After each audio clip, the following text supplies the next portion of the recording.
Hello dear students, आज हम class sixth NCERT जो कि क्लास सिक्स्थ के हिस्ट्री बुक से है, चैप्टर नंबर 3। चैप्टर का नेम है स्टार्टिंग सिटी यानी आरंभिक नगर। प्रीवियस वीडियो में हमने चैप्टर 1 और chapter 2 for the seated exam जो कि हमारा दिसंबर में होने वाला है उसके लिए हमने पढ़ा। ठीक है, तो इस तरह से हम डेली डेली एक एक वीडियो करके आपको प्रोवाइड करेंगे जिसमें शॉर्ट नोट्स रहेंगे, है ना, वन लाइनर नोट्स रहेंगे, जिसके लिए आपको बहुत ज़्यादा बुक्स पढ़ने की भी ज़रूरत नहीं रहेगी। आप एक लेक्चर देख लेते हो हर दिन का मेरा, तो आपके लिए सफिशियंट रहने वाला है। ठीक है, जब मेरी क्लास सिक्स्थ के नोट्स कंप्लीट हो जाएंगे तो उसके बाद मैं आपको पीवाईक्यूज दिखाऊंगी कि कैसे प्रीवियस के जितने भी ईयर है उसमें किस तरह से जो मेरे नोट्स हैं इससे डायरेक्टली क्वेश्चंस आए हुए हैं। ओके, तो ये जो मैं नोट्स आपको प्रोवाइड कर रही हूँ, जो वीडियोस बना रही हूँ, इस वीडियो को आप अंततः पूरा यदि देखते हैं तो आपको सफिशियंट यहाँ पे मटेरियल जो भी कंटेंट होता है सेटेड एग्जाम के लिए वो मिल जाएगा। ठीक है, तो हर 2 दिन मैं आपको हिस्ट्री पढ़ाऊंगी एंड एक दिन आपका गैप रहेगा, देन अगेन 2 डेज आप हिस्ट्री पढ़ोगे। ठीक है, इस तरह से हम इसको कंप्लीट करने के बाद जियोग्राफी एंड देन सिविक्स पे मूव ऑन करेंगे। ठीक है, तो चलिए देखते हैं। इन नगरों में से कई को 2 या उससे ज़्यादा हिस्सों में विभाजित कर दिया गया था। ठीक है, प्रायः पश्चिमी भाग छोटा था लेकिन ऊंचाई पर बना था और पूर्वी हिस्सा जो था बच्चा वो क्या है, बड़ा था। ठीक है, लेकिन यह निचले इलाके में था जैसा कि आप यहाँ पे देख रहे होगे। ठीक है, यहाँ पे इसकी जो इमेज है वो दी गई है, तो इस तरह से आपको अच्छे से समझ आ जाएगा। ठीक है, तो ऊंचाई वाले भाग को पुरातत्वविदों ने नगर दुर्ग कहा है। ठीक है, एग्जाम में इसी तरह से क्वेश्चंस आता है कि जो पुरातत्वविद हैं उन्होंने जो निचला नगर का हिस्सा था, ठीक है, उसको क्या कहा था, तो उसको उन्होंने बोला था नगर दुर्ग। ठीक है, और जो निचला वाला हिस्सा था उसको निचला नगर कहा है। तो ये आपको डायरेक्टली समझ आ जाएगा, आपको याद भी करने की जरूरत नहीं पड़ेगी। ठीक है, तो मोहनजोदड़ो में खास तालाब भी बनाए गए थे जिसे पुरातत्वविदों ने महान स्नानागार भी कहा है। ये आप अच्छे से देख सकते हो। ठीक है, इसकी इमेज मैंने यहाँ पे आप सबके सामने रख दी है। ठीक है, अब यहाँ पे कालीबंगा के बारे में देखते हैं। कालीबंगा और लोथल जैसे अन्य नगरों में अग्निकुंड भी मिले हैं जहाँ संभवतः यज्ञ भी किए जाते हैं। हड़प्पा, मोहनजोदड़ो और लोथल जैसे कुछ नगरों में बड़े बड़े क्या मिले हैं, भंडार गृह। ये प्रीवियस ईयर में नहीं, 2024 में भी ये क्वेश्चंस आए हुए थे। ठीक है, आप पीवाईक्यू लगाएंगे तो आपको यहाँ से समझ आएगा। चलिए नेक्स्ट देखते हैं हम। नेक्स्ट है नगरीय जीवन। ठीक है, जो अर्बन लाइफ थी वहाँ की वो कैसी थी इसके बारे में हम बात करते हैं। तो हड़प्पा के नगरों में बड़ी हलचल रहा करती थी। यहाँ पर ऐसे लोग रहते होंगे जो नगर की खास इमारतें बनाने की योजना में जुटे रहते होंगे, या फिर ये भी हो सकता है कि भाई वो वहाँ के शासक थे, है ना, या फिर ये भी हो सकता है कि शासन लोगों को भेज कर वो दूर दूर से क्या लाते होंगे, बहुमूल्य धातुएं, पत्थर या फिर कुछ अन्य उपयोगी चीज़ें भी मंगवाते हों। या फिर ऐसा भी हो सकता है कि जो खूबसूरत मनके सोने चांदी से बने जो आभूषण होते थे, जो कीमती चीज़ें थे ना, वहाँ पे वो भी लेते हो, है ना। या फिर ऐसा भी हो सकता है कि इन इन नगरों में लिपिक भी होते थे जो मोहरों पर तो लिखे ही जाते थे। अब तो शायद ये भी हो सकता है कि अन्य चीज़ों पर भी लिखे जाते हो जो आज के टाइम पे भाई बचा नहीं है ना। तो जो बहुत पुरानी सभ्यता है वहाँ पे कुछ चीज़ें मिली हैं हमें और कुछ चीज़ें नहीं मिली है, तो उसके अवशेष हमें यहाँ पे देखने को मिलते हैं। इसके अलावा नगरों में शिल्पकार जो कि स्त्री पुरुष यानी मेल और फीमेल दोनों रहा करते थे, जो अपने घरों के किसी उद्योग स्थल पर तरह तरह की चीज़ें बनाते थे। ठीक है, ऐसा बोला जाता है कि और ऐसी चीज़ें देखने को यहाँ पे मिली भी है। ठीक है, और लोग लंबी यात्रा भी करते थे और वहाँ से उपयोगी वस्तुएं भी लाया करते थे। ठीक है, जो उनके उपयोग की वस्तुएं रहा करती थी तो वो दूर दूर जाते थे, शहरों में घूमते थे, तो वहाँ से बहुत सारी चीज़ें जो उनके लिए सफिशिएंट हो सकता था कि हाँ भाई उनके काम की चीज़ें होती थी तो वो ले आते थे। तो आज के टाइम पे हमें वो सारी चीज़ें अपनी हिस्ट्री में देखने को मिलती है। ठीक है, तो यहाँ पे हम देखते हैं कुछ ऐसे नगर और उसकी जो सिल्स यानी सिटीज़ एंड न्यू क्राफ्ट्स के बारे में कुछ चीज़ें यहाँ पे हमें देखने को मिलती है। कुछ ऐसी चीज़ों के बारे में अध्ययन करें जो हड़प्पा के नगरों से प्राप्त हुई है। जैसे पुरातत्वविदों को जो चीज़ें वहाँ मिली हैं उनमें अधिकतर पत्थर है, शंख हैं, तावे, कांसे, सोने और चांदी जैसी कुछ धातुएं मिली हैं। ठीक है, तावे और कांसे से औजार, हथियार, गहने और बर्तन बनाए जाते थे। ये एक फैक्चुअल क्वेश्चन है जिसको आपको याद रखना ज़रूरी है। ठीक है, क्वेश्चन दे दिया जा सकता है कि भाई तांबे और कांसे से क्या बनाया जा सकता था, तो औजार, हथियार, गहने और कुछ बर्तनें बनाई जाती थी। और सोने और चांदी से गहने और बर्तन बनाए जाते थे। यहाँ मिली सबसे आकर्षक वस्तुओं में मनके, बार और फलक हैं। ठीक है, मे बी इस तरह से क्वेश्चन आ जाए कि जो वहाँ पे जो बहुत ही ज़्यादा आकर्षक वस्तुएं दिखती थी वो कौन कौन सी हैं। ऑप्शन में दे दे, एक में मनके हो, एक में वाट हो, एक में फलक हो, लास्ट ऑप्शन में दे दे कि सभी, तो आपको सभी में टिक कर देना है। ठीक है, चलिए नेक्स्ट देखते हैं हम। नेक्स्ट है हमारे पास हड़प्पा सभ्यता के जो लोग थे उस टाइम पे पत्थरों की मोहरें बनाया करते थे। ये जो मोहरें हैं ये आयताकार मोहरों पर सामान्यतः जानवरों के चित्र मिलते थे।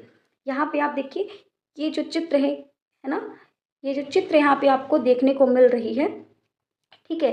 तो ये चित्र बनाया करते थे और जानवर बना के उसपे कई तरह की वो आकृतियाँ बनाया करते थे। एक हड़प्पा सभ्यता के लोग काले रंग से डिज़ाइन किए हुए खूबसूरत लाल मिट्टी के बर्तन बनाते थे, ठीक है। तो कौन से रंग के डिज़ाइन बनाया करते थे, तो भाई वो काले रंग से डिज़ाइन बनाते थे और लाल मिट्टी के बर्तन बनाते थे, ठीक है। ये एक तरह से फैक्चुअल क्वेश्चन है जो कि ये भी याद रखना बहुत ही ज़्यादा ज़रूरी है। चलिए नेक्स्ट देखते हैं। मेहरगढ़ में कपास की खेती होती थी, ठीक है। क्वेश्चन इस तरह से बन जाएगा कपास की खेती कहाँ होती थी, तो ऑप्शन में धौलावीरा दे सकता है, मेहरगढ़ दे सकता है ना, लोथल दे दे, इस तरह से आपको ऑप्शन दिया जा सकता है। तो उसमें ऑप्शन में हो जाएगा मेहरगढ़ जो कि कपास की खेती होती थी। तो मोहनजोदड़ो जो है वहाँ से कपड़े के टुकड़े के अवशेष चांदी के एक फूलदान के ढक्कन तथा कुछ अन्य तांबे की वस्तुओं से चिपके हुए मिले हैं। और यहीं पे हम बात करें तो पक्की मिट्टी और फेयांस से बनी तकलिया सूत कताई का भी संकेत देती है।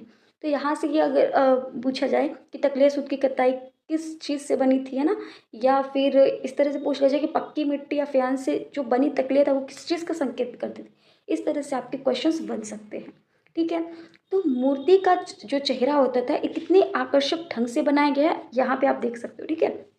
उसकी दाढ़ी कितनी अच्छी तरह से दर्शाई गई और यह किसी विशेषज्ञ मूर्तिकार का ही काम हो सकता है, ठीक है। और यहाँ पे कई सारी चीज़ें देखने को मिलती है, जैसे in search of raw material, वहाँ उस टाइम पे बहुत सारे काले माल की भी खोज हुई थी, है ना। तो कच्चा माल जो है उन पदार्थों को कहते हैं, सबसे पहले ये जान लेते हैं कि कच्चा माल कहते किसे हैं, ठीक है। तो कच्चा माल उन पदार्थों को कहते हैं जो या तो प्राकृतिक रूप से मिलते हैं या फिर किसान या पशुपालक जो उनका उत्पादन करते हैं, जैसे लकड़ी या धातुओं के अयस्क प्राकृतिक रूप से उपलब्ध कच्चा माल है, या फिर यूँ कहें तो किसानों द्वारा जो भी पैदावार किए जाते हैं कपास को कच्चा माल कहते हैं। तो हड़प्पा में जो लोगों को कई चीज़ें वहीं से मिलती थी, ठीक है। लेकिन तांबा, लोहा, सोना, चांदी और बहुमूल्य जो पत्थरें हुआ करती थी वो पदार्थ जो हैं वो दूर दूर से आयात वो किया करते थे, यानी दूर दूर से वो मंगाया करते थे। इस तरह से उनका काम चलता था। अब हड़प्पा के जो लोग हैं वो तावे का आयात करते थे, ठीक है। यह संभवतः आज के राजस्थान से करते थे। Match in the following previous year में आया था क्वेश्चन, सीटेट पेपर 2 जो कि हिस्ट्री से है, उसमें आया था कि भाई जो आयात है हड़प्पा के जो भी तावे का आयात है वो कहाँ से किया जाता था। तो उसमें मैच करके दिया जाएगा, उसमें 4 ऑप्शन रहेंगे और आपको चारों को सही तरह से टिक करना। अगर आपको 3 पता होगा 1 नहीं होगा तब भी आप कर जाओगे, है ना। तो इस तरह एडमिशन करके आप कर ले जाओगे। तो जो तावे का आयात है वो राजस्थान से किया जाता था। यहाँ तक कि पश्चिमी एशियाई देश जो ओमान है वहाँ से भी तावे का आयात किया जाता था। कांसा बनाने के लिए तावे के साथ मिलाई जाने वाली जो धातु है, अगर पूछ लिया जाए कि भाई जो कांसा है वो किस किस धातुओं से मिलकर बनती थी, तो वो हो जाएगा टीन का आयात जो कि आधुनिक ईरान और अफगानिस्तान से किया जाता, ठीक है। तो वो टीन से मिलके बनती थी। या सोने का जो आयात है वो कहाँ से किया जाता था, वो कर्नाटक से किया जाता था। और बहुमूल्य पत्थर का आयात गुजरात, है ना, ईरान, अफगानिस्तान से भी किया जाता था, ठीक है। तो हड़प्पा के लोग गेहूँ, जौ, दालें, मटर, धान, तिल और सरसों भी उगाते थे।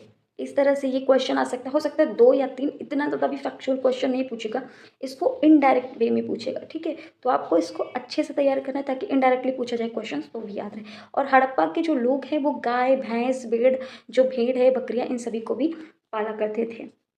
देख अगर हम यहीं पे बात करें जो गुजरात है, तो गुजरात में हड़प्पाकालीन जो नगर है यानी कि हड़प्पन सिटी ने गुजरात वो किस तरह से थे। तो भाई जो कच्छ के इलाके है उसमें कदेर बेतन के किनारे, जो भी बेत के किनारे धौलावीरा नगर बसा है। धौलावीरा नगर कहाँ है, बेतन के किनारे बसा हुआ है। वहाँ साफ पानी मिलता था और ज़मीन भी उपजाऊ हुआ करती थी। जहाँ हड़प्पा सभ्यता के कई सारे नगर 2 भागों में विभक्त थे, वहीं धौलावीरा जो ये नगर वो 3 भागों में विभाजित किया गया। यहाँ पे ध्यान रखिएगा 2 तरह से आपको देखिए हड़प्पा सभ्यता 2 तरह से विभाजित है, ठीक है, 2 नगरों में। लेकिन जो धौलावीरा है यह 3 तरह के भागों में विभाजित किया गया है, ठीक है। तो इसमें आप कंफ्यूज नहीं होइएगा। अगला है कि गुजरात की जो खंबात की खाड़ी से में मिलने वाली साबरमती के एक उपनदी के किनारे बसा लोथल नगर ऐसे स्थान पर बसा हुआ था भाई, जहाँ कीमती पत्थर जैसे कच्चा माल आसानी से मिल जाता था, है ना। पत्थर, शंख, ये इस तरह की धातुएं भी बनाई जाती थी, है ना। इन चीज़ों को एक महत्वपूर्ण केंद्र भी एक तरह से उस टाइम पे बोला जाता था। और इस नगर में एक भंडार गृह भी मिला हुआ है ना। उस टाइम पे बहुत सारी चीज़ें हमें वहाँ पे मिली। अभी हम यहाँ पे बात करते हैं तो ये जो लोथल एक तरह से देखो यहाँ पे बंदरगाह है, ठीक है। ये आपको यहाँ पे इसकी इमेज दिख रही होगी, ठीक है। तो ये क्या है, एक तरह से हमें देखने को मिल रहा है कि एक तरह से ये लोथल बंदरगाह भी है। यह बड़ा तालाब लोथल का बंदरगाह रहा होगा, जहाँ समुद्र के रास्ते से आने जाने वाली नावें रुकती हुआ करती ना। ये भी हो सकता है वहाँ नाव रुका करती होंगी, या फिर ऐसा भी हो सकता है कि वहाँ माल उतारा चढ़ाया जाता होगा। यहाँ पर एक इमारत भी मिली है, जहाँ संभवतः मनके बनाने का काम भी होता था। पत्थर के टुकड़े, बने मनके और मनके बनाने वाले बहुत सारे उपकरण और तैयार मनके भी यहाँ पे मिलते हैं। इसलिए यहाँ पे इस तरह से माना जाता है कि यहाँ पे भी मनके वगैरह बनाई जाती होंगी, ठीक है। तो सबसे एक महत्वपूर्ण है यहाँ पे नगर और शिल्प, जो कि सिटीज़ एंड न्यू क्राफ्ट, ठीक है। इसको मैंने एक बार बताई, फिर से यहाँ पे एक बार इसकी चर्चा कर लेते हैं, ठीक है।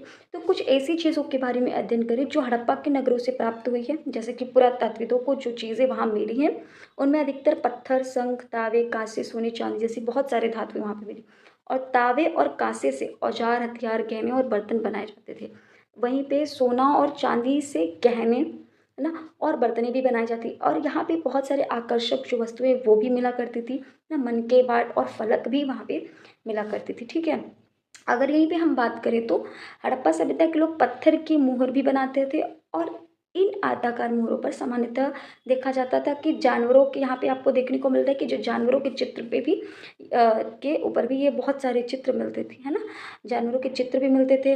और हड़प्पा सभ्यता के लोग काले रंग के डिज़ाइन किए हुए खूबसूरत बहुत सारी चीज़ें बनाया करते थे, ठीक है।